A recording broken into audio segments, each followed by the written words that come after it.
যেখানে ত্যাগ নাই, যেখানে কষ্ট নাই, যেখানে চেষ্টা নাই, যেখানে পরিশ্রম নাই, যেখানে মুজাহাদা নাই, সেখানে কোনো অর্জন নাই, সেখানে কোনো সফলতা নাই।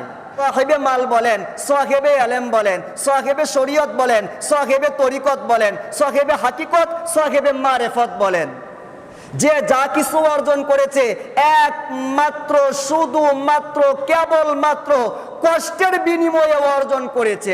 এছাড়া সম্ভব না না না। এক কথায় কষ্ট ছাড়া কোনো কিছুই সম্ভব না। যেটা সম্ভব হয়েছে এটার ওয়ারেন্টি আছে কিন্তু গ্যারান্টি নাই। কিছুদিন আছে, বহুদিন নাই। এটার ক্ষণস্থায়িতা রয়েছে, দীর্ঘস্থায়িতা নাই। আর যেইটা কষ্টের বিনিময়ে অর্জন হয়, পরিশ্রমের বিনিময়ে অর্জন হয়, সেটার নিশ্চয়তা দিয়েছেন মহান আল্লাহ পাক রব্বুল আলামিন।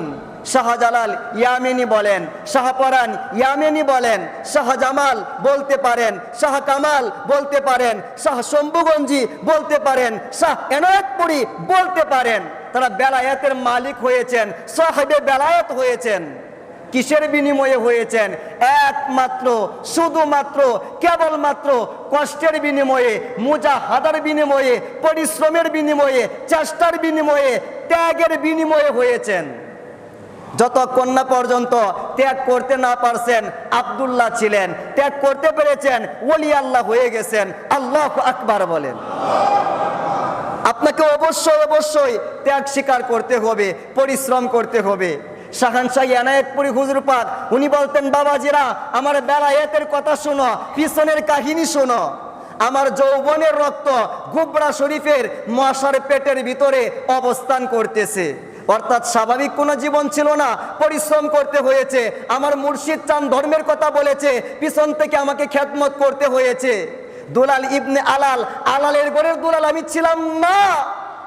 কিন্তু আজকে আমাদের সমাজে আমাদের সন্তানদেরকে আলালের ঘরের দুলাল তৈরি করতেছি।